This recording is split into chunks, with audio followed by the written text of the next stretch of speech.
What's up, guys? MiniBean75 here. Today, I am back with another episode of Minecraft Creations. This, guys, is going to be the Unforgiven 2000 Arena. This was actually a pretty good pay-per-view from 2000. Obviously, this was still, in my opinion, in WWE's prime time. There were quite a few good matches. This one is going to be kind of based around the steel cage match between Edge and Christian and the Hardy Boys. So, let's get right into it, guys. Here we will walk out into the arena. As you guys can see, it looks pretty awesome in my opinion. Let's kind of go back so you guys can kind of see the stage and what we're working with here. So the first thing that I notice is obviously going to be the stage. As you guys can see, it looks a little bit different than what we're used to seeing.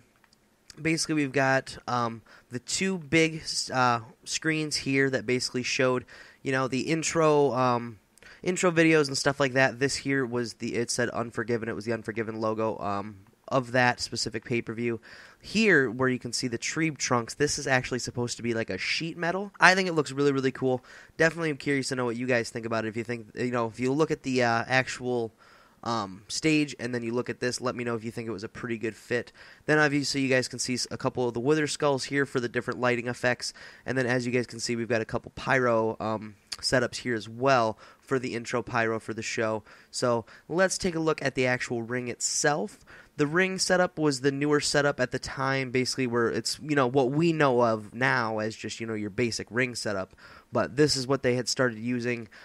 I think it was like 99, I think, somewhere around there. I don't know the exact dates, but as you guys can see, like I said, this is the newer ring setup. We've got the two announce tables there, and then we've actually got the steel cage setup, like I said, because there was that steel cage match between Edge and Christian and the Hardy Boys at this pay-per-view.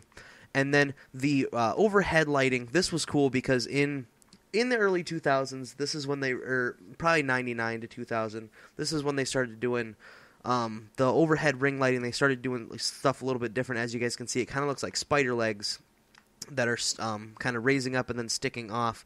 I've done these in a few different ones. One that I know for sure that you can take a look at that's very similar to this would be the Wrestlemania 17 arena.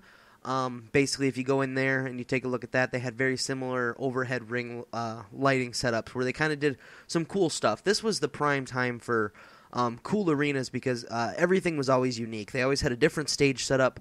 The overhead ring lighting, I think there was a certain point where it kind of became standard and they did the same thing, but the stages were what were always really, really cool. And this, you know, compared to nowadays where it's just the same thing and they just have the LED screens that kind of change things, this was always cool because, like I said, it was always unique every time. It was kind of like a game to see what the new setup was going to be. So, anyway, let's take a look at the intro pyro for the show, guys. Let me flip that switch, and we'll get around here so you guys can see it. Obviously, we've got the fireworks shooting off, and then they actually had the flames shooting off in the back as well. So I think it looks really, really cool. I'm really curious to know what you guys think about it. So comment down below, guys. Let me know what WWE Arena you want to see me make next. Let me know what you thought of this video. If you liked it, definitely hit that like button. I most definitely appreciate it. Other than that, guys, I just want to thank you guys for watching. Have a good one.